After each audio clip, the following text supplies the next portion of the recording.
नमस्ते. जय गुरुदेव. अखंडमंडलाकारं व्याप्तं येन चराचरं तत्पदं दर्शितं येन तस्मै श्रीगुरवे नमः. After having a brief introduction about the Grantha Shrimad Amrutanubhav and a brief information about Sant Shrestha Jnaneshwar Maharaj, now we will start with detailed elucidation on the Grantha Shrimad Amrutanubhav. So, today we will have the first chapter, Union of Shiva and Shakti, ShivaShakti Samaveshan. Saint Jnaneshwar Maharaj started writing down his ambrosial experiences on spiritual aspects, spiritual wisdom, metaphysical aspects of spirituality. He expressed his deep gratitude and regards towards his Guru, who was his own elder brother, Sri Nivruttinath Maharaj. And the gratitude is expressed in such a profound spiritual wisdom written in 5 verses before starting the Holy Grantha, before starting Shrimad Amrutanubhav. The Guru, who is happened to be his elder brother, Sri Nivruttinath Maharaj, has directed him to speak on the spiritual aspects of life that he had experienced during his sadhana and which cannot be conveyed fully through words but need to be realized on the personal level. Sri Jnanadeva, who was the supreme Siddha, a Jivan Mukta yogi, with all his great poetic abilities, penned down the nectarial truth in simple language. The language used in this Grantha is Prakrit.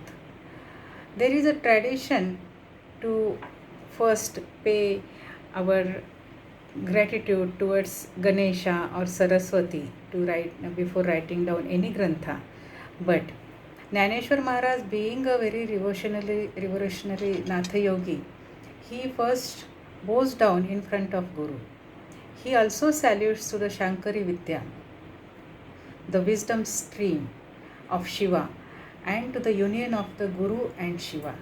He bows down to ShivaShakti and also praises the Shiva Tattva which is present in human existence. So we'll first listen to the 5 shlokas. यदक्षरमनाख्येय मानन्दमजमव्ययं श्रीमन्निवृत्तिनाथेति ख्यातं दैवतमाश्रये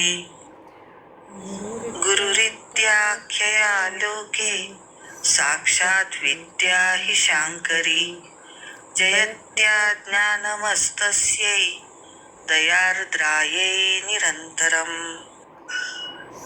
सार्धकेन च कस्यार्ध शिवयोः समरूपिणोः ज्ञातुं न शक्यते लग्नमिति द्वैतच्छलान्मुहुः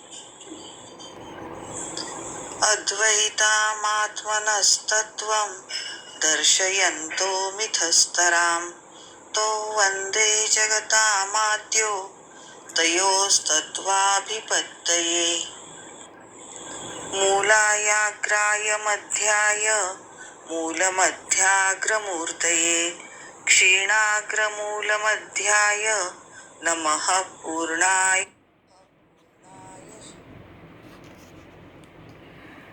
In the first shloka, Sri Jnaneshwar Maharaj says, I take refuge in my Supreme God, the Guru Tattva, who is omnipresent, formless, omnipotent, eternal, beyond words, prosperous and blissful. And for me, such a Guru Tattva is Sri Nivruttinath Maharaj. He says, I completely surrender to my Guru and take refuge in him. The Guru is a Tattva, Guru is a principle, Guru is a omnipresent energy spread all over. It is eternal, it is omnipresent and without any beginning or end, Anadi Ananta. And it is full of all type of wells. It is formless and cannot be explained through words. The same Tattva takes the form of human being and communicate and teaches as a guru the eternal spiritual truth to the disciples. And the Guru Tattva remains within us, within our own existence, when we completely surrenders to that Tattva. This Tattva has no boundaries or no space, no time. The space gives nama or name, identification to anything, and the time attributes rupa or form. So, Guru Tattva is beyond all these things, and it is eternally blissful. The Guru Tattva cannot be elaborated through medium of words. One cannot remain without it, and one cannot even level it. This is so very tricky. He further says, for me, Nivruttinath Maharaj is the Sadguru, and I take refuge in him. He is my supreme God. Then the second shloka, he says, I always bow down to the Guru, who is an epitome of compassion, and through him, Shankari, the embodied form of wisdom, has been percolated to the people on earth. Adi Yogi Shiva, who also known as Shankar, has created many tantras, means techniques, and vidya means wisdom streams or spiritual lore for human beings to do spiritual practice for self-realization. The wisdom cult of Shaivagam, originated by Adi Yogi Shiva, is called as Shankari Vidya, and the sacred knowledge and wisdom that has been mastered by many yogis, and they got liberated, and they live as emancipated soul, as Jivan Mukta yogi. They are called as Guru, and such Guru carry the Shiva Tattva within with total awareness and continuously keeping this wisdom channel open and alive for all the sincere seekers who want to do spiritual practice. The Shankari has also hailed as supreme wisdom stream by Sri Jnanadeva Maharaj. The Guru is very soft-hearted, blissful, kind, and epitome of wisdom and peace. Sri Jnanadeva always bows down in front of his Guru, who had become the medium of transmitting the wisdom of Shankari Vidya. The Guru transmits the Vidya to the disciple, and because he is the purest form of medium, there is no any other mixture of any of his own contribution for that. The pure knowledge, the pure wisdom flows through him. The Shiva Tattva is understood and realized through Vidya only. Vidya is a way of submitting gratitude. Bowing down to Vidya is a way of submitting gratitude towards Guru and the supreme wisdom of Shankari Vidya. In the third shloka, he says, the Shiva is so identical, means so identical to my Guru. Hence, it is not possible to differentiate who is Sartha, means who is the half one, and who is Kasartha, who is the other half. Separation of the union is impossible. What he says? Sri Jnanadeva explained the status of the Guru and beautifully says that how the Guru is not different from the Shiva Tattva. He says who is half, means who is Guru and who is Shiva. I am not able to differentiate this. It is not possible at all. We cannot differentiate physically, mentally, emotionally. In any way, both are so identical, like two faces of a coin. Nobody can put them alone as a separate entity. Means this is Shiva and this is Guru. It is not possible. It is not even possible to call one as a half part of the other. You got it? A coin cannot be, a face of a coin cannot be half part of that coin, is it not? So there is no unity as such, because both the surfaces of the ocean of Shiva Tattva. You got it? The wave cannot, we can see waves on a ocean surface. Guru is like the wave of the ocean surface, but it is part of the ocean only. It carries all the characteristics of the ocean water. The union or the togetherness, in fact, there is no separation, so we cannot call as a togetherness, but the union, the advaita of the Guru Tattva and the Shiva Tattva is beyond uniqueness. Shiva, the universal soul, is formless. It's cosmic energy. Shiva is a cosmic energy. And Guru is the physical appearance of that cosmic energy, that omnipresent energy. The omnipotent source of energy is beyond analyzing capacity of the human intellect. Human intellect cannot understand, means cannot interpret what is Guru. And the human intellect which feels that there is a separation, but in fact there is no separation. So the spiritual practice is going beyond the intellectual constraints and understanding and realizing the Guru Tattva. In the fourth shloka, he says, I bow down to them who reflect the Advait Tattva, non-dual principle, and have created the universe to comprehend their principle. Dhaneshwar Maharaj said the non-dual existence of Shiva and Shakti is coherent. Now he comes to the Advaita of Shiva and Shakti. Many seekers and most of the people in the world, they consider that Shiva and Shakti are two different entities. But no, the truth is that Shiva and Shakti are one.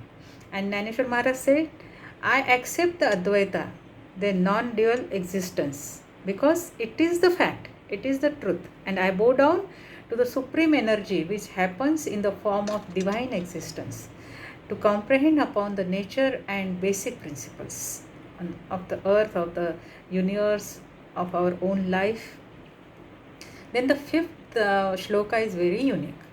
He says, the Shiva Tattva is at the Mula, means at the initial stage, Madhya, at the middle stage, also at the Agra, means at the top stage, and it is at the Kshinagra, means the thin layer which is on the top. Above the top is the Kshina layer, that the Tattva, the Shiva Tattva, is present in all the four stages, Mula, Madhya, Agra and Kshinagra. I bow down to the complete and total form of the energy, the Shiva energy. This shloka is very, very important. Sri Jnanadeva explains the presence of Shiva Tattva, which is at all levels in human being. Human being is a model of the entire universe. You know, Pinde Pinde Brahmande, it is said. Pinda means human being, Brahmanda means the universe. Whatever available in the universe, what is there in the universe, the same thing in very tiny form is available with the human being. So, what is that? The entire Shiva Tattva is available with the human being. Means what? Maharaj beautifully explains. He said, first at Mula, the initial stage, it is at the two basic chakras. First is Muladhara chakra and the other is Swadhisthana chakra. This is the Mula part. Then the Madhya. It contains middle two chakras. First is Manipura chakra and the above is Anahat chakra, heart chakra. This is the Madhya part. Third is the Agra. Agra means it comprises of Vishuddhi and Agnya chakra at throat region and at the between our eyebrows. He says there is a stage which is very refined and thin, which he calls as the Kshinagra, means the subtle space above the top part or the Agra part, that contains three subtle and very important divine chakras. There is a space above our head around 12 inches that contains Sahasradhara chakra, Nirvana chakra and Ananda chakra, and that space is called Dwadashantamanda. This is the Kshinagra. Agra, it is above the Agra, it is the Kshina part. This is energy body of every human being, which consists of four parts, and Shiva Tattva is present in all the four parts. He says, I bow down in front of Shiva, who is present in every aspect of life. Kshinagra, Madhya, Mulaya. The four parts of the subtle energy body of human being, Kshina, Agra, Madhya and Mula. The Shiva present in every human being in a complete form. The cosmic energy in toto is available with us. It means Whatever exists in the universe is also present at human level. The Shiva energy is omnipresent and filled all over. It is in all layers of human existence, what we just saw, at gross and subtle level. The another interpretation is also that the Mula stage is birth, Madhya is sustenance of life, Agra is death of the physical body, which means getting detached from the worldly bondages. For a spiritual seeker, getting detached from the world is Vairagya, a blissful death. And the Kshina is merging into the Shiva Tattva and dwelling in the Akash Chakra in the Dvadashanta Mandal. For a yogi, this is also and this is also a living pattern. The Nirvana and Akash Chakra, which are in the Dvadashanta Mandala, are paralokik chakra. They are metaphysical aspects and are can be experienced with a very deep spiritual practice. The cosmic energy at the Dvadashanta Mandala is very delicate. It is very fragile and thin. Now we'll see the next 5 OVs which are in Prakrit language. Maharaj said, ऐसी ये निरोपाधिके जगाची जिये जनके तिये वंदिले मिया मुळे के देवो देवी जो प्रियेचु प्राणेश्वरी उलथे आवडीचे सरोभरी चारुस्तरी एकाहारी एकांगाची आवडीचेन वेगे एका एकाते गिरते अंगे की द्वैताचेन पांगे उगाळीती आहाती जे एकची नव्हे एकसरे दोघा दोन्ही पण नाही पुरे काही नेनो साकारे स्वरूप जिये कैसे स्वसुखाची आळुकी जे दोन्ही पण मिळून एकी ने देती तीची कवतकी एक पण फुटो. He says in first OV, first I bow down to Deva and Devi, who are the parents, original parents of the universe and are beyond any titles or any descriptions. After paying gratitude to Guru, ShivaShakti, Vidya, Sri Jnanadeva starts the Holy Grantha. He offers his obedience to Deva and Devi, the god and goddesses. Here Shiva and Shakti are under reference. He says they are the source of the creation of this universe. They are formless. They are beyond any description. The omnipresent energy, Shiva, is the Deva here. What is Shiva? Shiva is a static principle, the dark energy or the dark matter, the scientist says, that resides in a motionless state. It's static. Whereas Devi, the Shakti, is a dynamic version of the same Shiva energy, which creates a wave of action, and the universe appears in a luminous form containing various planets, various objects, non-living, living things. All the thing what we can see in the universe, galaxies, etc. They are all form of Shakti only, but the intensity varies as per the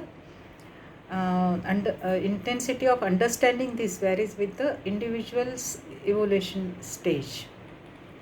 The second OV says, the Priyu means the beloved presents himself in the form of the Praneshwari.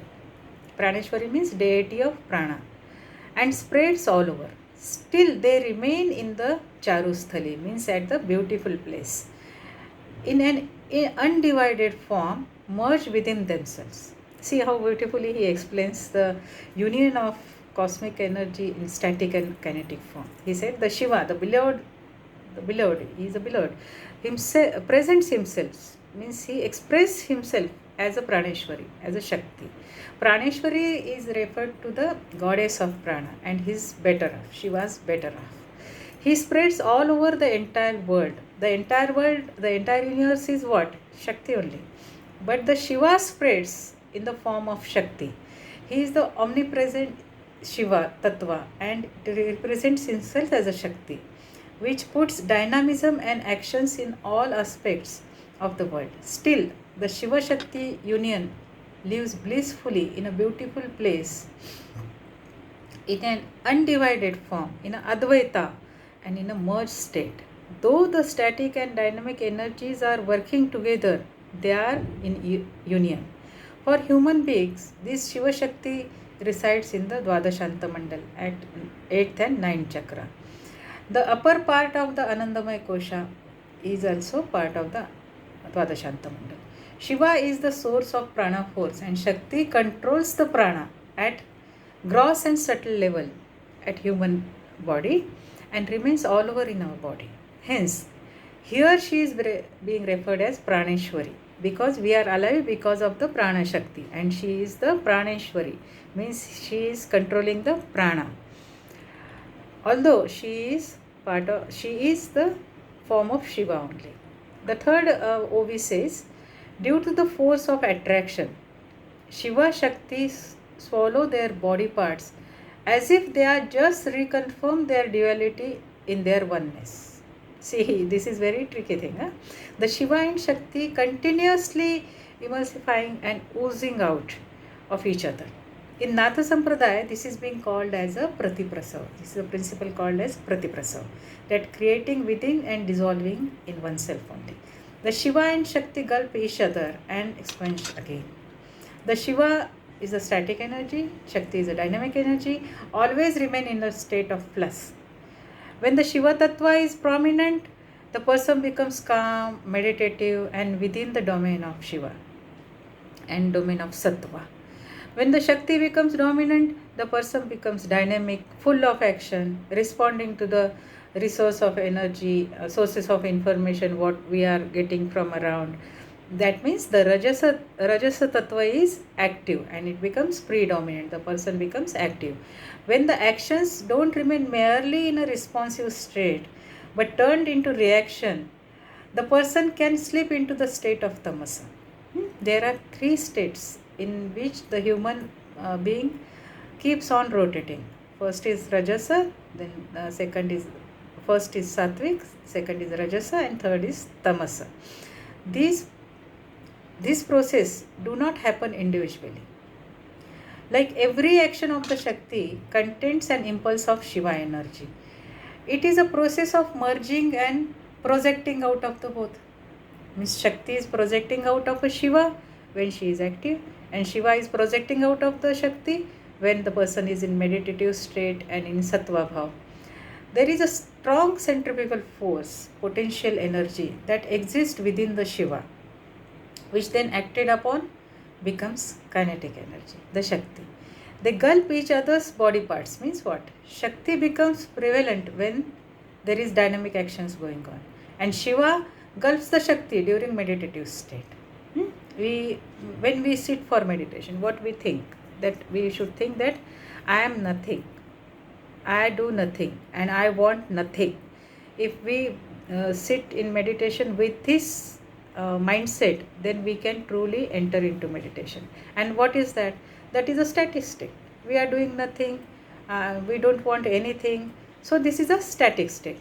In meditation also, sometimes the Shakti becomes dynamic, and this happen at with very very few sadhaka when the Kundalini Shakti gets activated.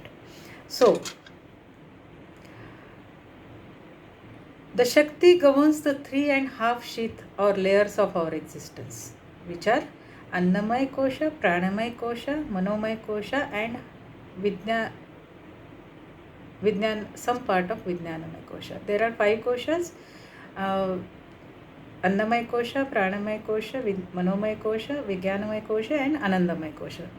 All the dynamic activities or actions, they are happening, the behavioral patterns, the knowledge accumulation, etc. all takes place at the level of Shakti. It is because of the dynamic activation of the Shiva, that is Shakti. That is why the Shakti is represented as Kundalini in 3.5 coil, which is dormant for common people. But for the sadhak, it can get activated. A sadhaka can experience the activated state of Kundalini when he does a proper sadhana. Wisdom and blissful existence are the part of Shiva. Shiva dominated koshas, which are Vijnanamaya Kosha and Anandamaya Kosha. A person can experience and exist in all these kosha randomly. We are into these 5 kosha and we experience all these koshas randomly. Common people are mostly engrossed in first 3 koshas. Spiritual seekers can have glimpse of Vijnanamaya and Anandamaya kosha. A yogi or a siddha, Jivan Mukta siddha, is always established in the 2 subtle Vijnanamaya and Anandamaya kosha. Though his physical body is existing, active, he is doing so many things, but his prominent existence is in the Vijnanamaya and Anandamaya kosha. Here Sri Jnanadeva says, it is the flourishing and withering of the Shiva and Shakti simultaneously, or they just show their apparent duality amidst their oneness. Is it not? It is the harmony in the continuous dynamic vibrations of the cosmic energy. Sometimes Shiva, sometimes Shakti. This is simply a play that shows unanimity in the apparent duality. The duality is experienced by human beings at their intellectual level, but it is not there. That is what Jnaneshwar Maharaj is explaining through this OV. This union is not identical to itself, but both cannot be satisfied with their different forms. In the 4th OV he says, with these own forms, what are they going to create? Sri Jnanadeva further elaborates the coverage of the energy in 2 forms. He says the non-duality, which gives a perception of union, Shiva and Shakti, are not identical to each other.